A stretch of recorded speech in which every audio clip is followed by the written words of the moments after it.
Resources. Currently, I'm in nursing school at UT Austin using my GI Bill.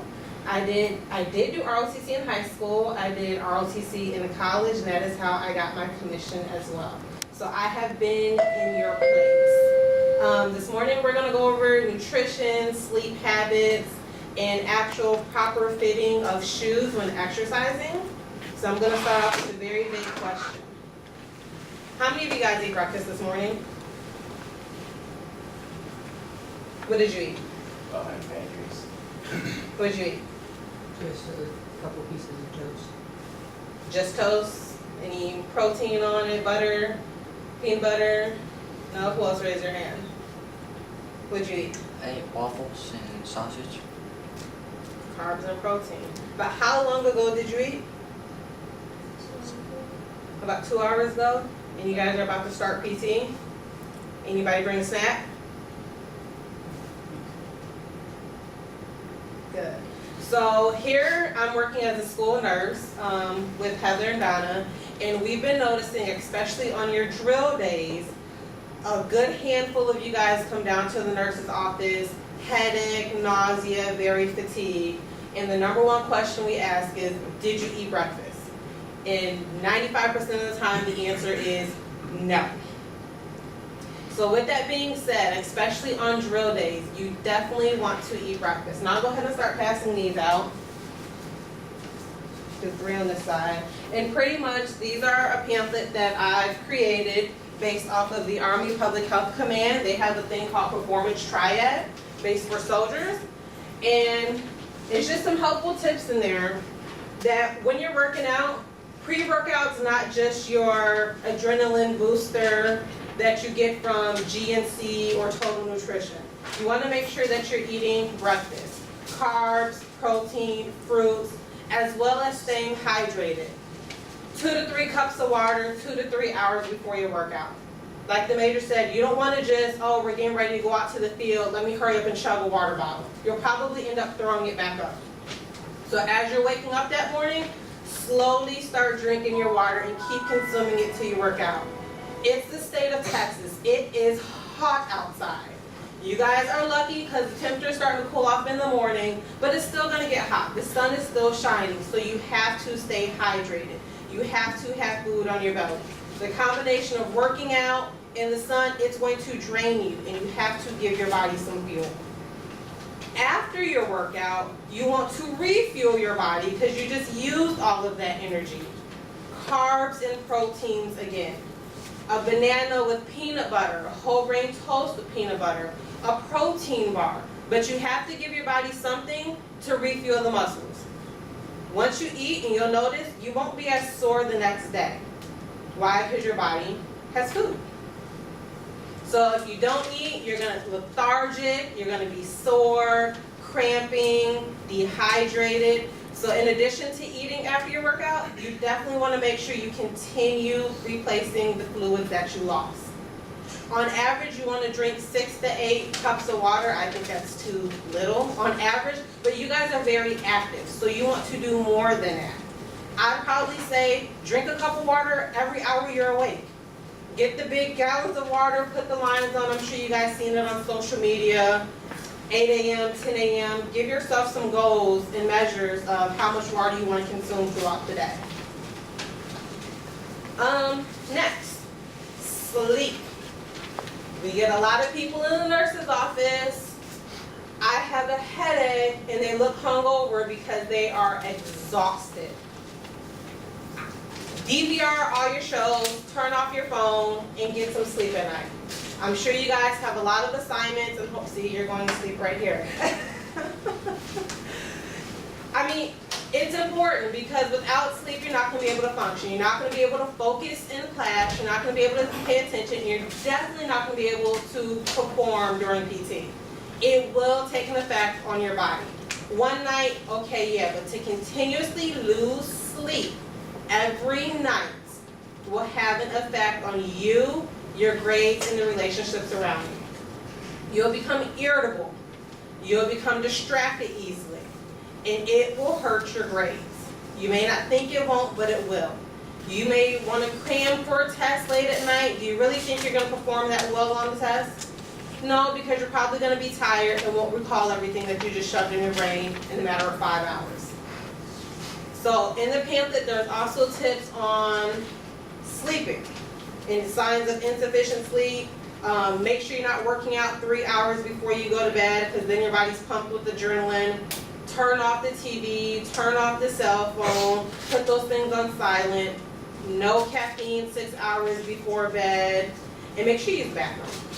Just so you're not getting up in the middle of the night having to use the bathroom. And then Kaiser, is it? Yes. Here, please. Are these the shoes you do PT in? Yes, ma'am. Do you guys think these are good running shoes or workout shoes?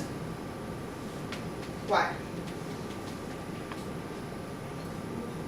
Because they're Nike? I'm pretty sure those are the training running shoes they make. But do you think they're good for him? Everybody's feet is different. Everybody runs differently. Everybody's stride is completely different. On the back of the pamphlet, I have added 3 websites to stores within the Austin Round Rock area that will test your gait. They will put you on the treadmill. They will put an iPad down there and watch your stride and help you find the proper fitting shoes. You can see as he's standing here, his feet are going out. His shoes are not providing him as much support as he needed. And I'm not singling him out. I've seen a couple of people around here like this. I did talk to him prior to calling him up here. But even when he was walking and standing, his feet were turning in. And you could see it in his shoes. You have a seat. I printed out an article of 6 common running injuries that you'll experience just from not having the proper running shoes. Again, I'm 7 years active duty, PT every morning, 5:30.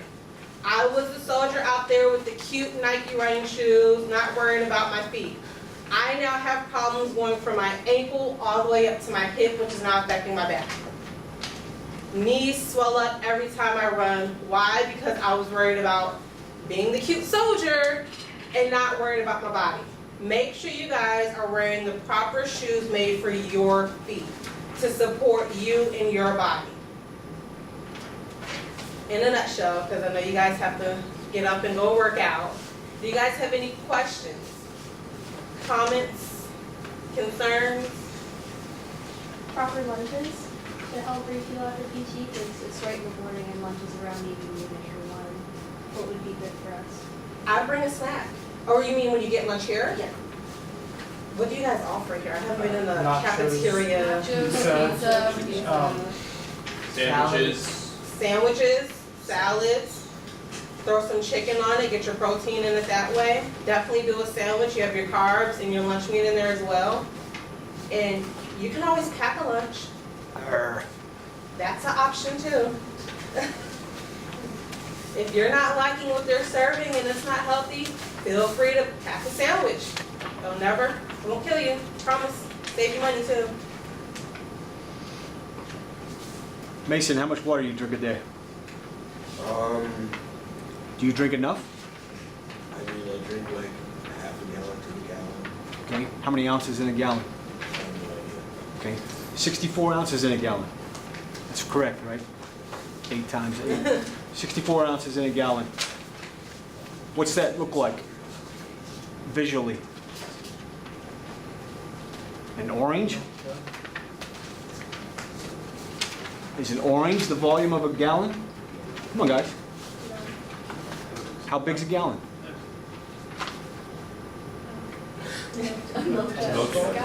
Okay, a milk jug works good. Very good. A full gallon milk jug, not the little half gallon one. That's a lot of water, isn't it? Do y'all really think you drink that much water a day? Most don't. Most don't. In fact, one of the smart things that I see a lot of athletes do is grab an old milk jug and you write little hash marks on it, 10 o'clock, 12 o'clock, 2 o'clock, 4 o'clock, all the way till about 8 p.m. and you pound that water all day until that gallon is empty.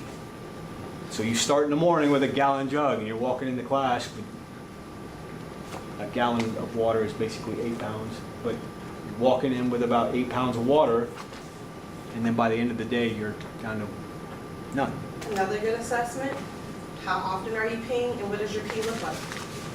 If you can go the whole school day and only go pee once, you're not drinking enough water.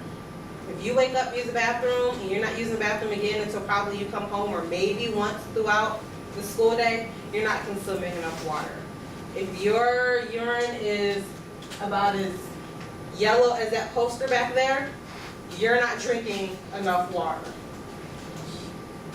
TMI moment, like I feel accomplished when my pee is pretty much clear. I feel like I've done some type of justice to myself. And that is my goal for the day. So just make it a goal. When you go to the bathroom, look at your urine. What color is it? Yes. Back when I would drink like 2 gallons of water a day, I would only go to the bathroom like once. Were you working out a lot? Or you weren't drinking enough then? Okay. Do you know what Soylent is? With what? Soylent? What is that? It's like a meal replacement drink, you know?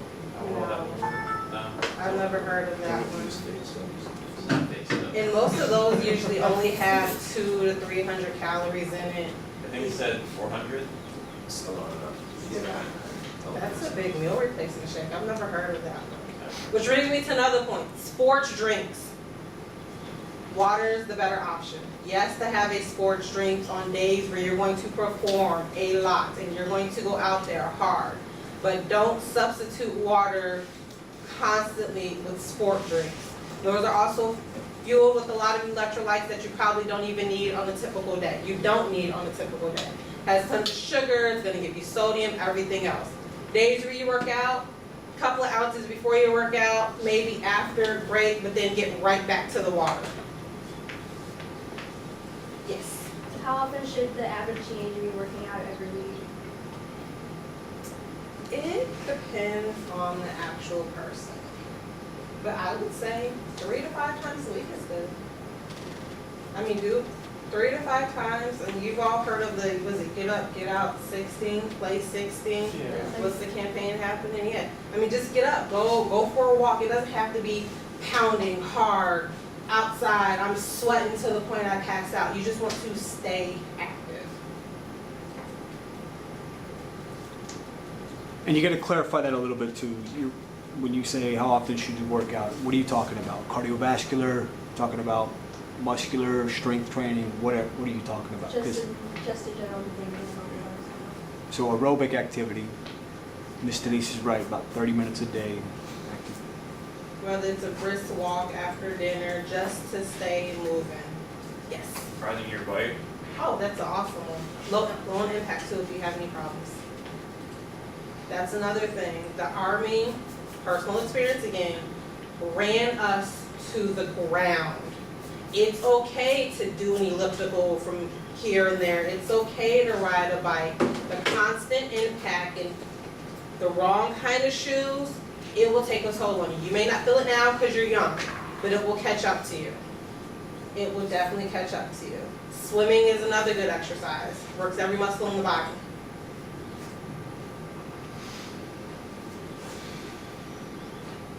Any more questions?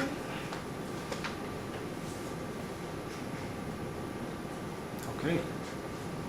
Round of applause for Ms. Denise.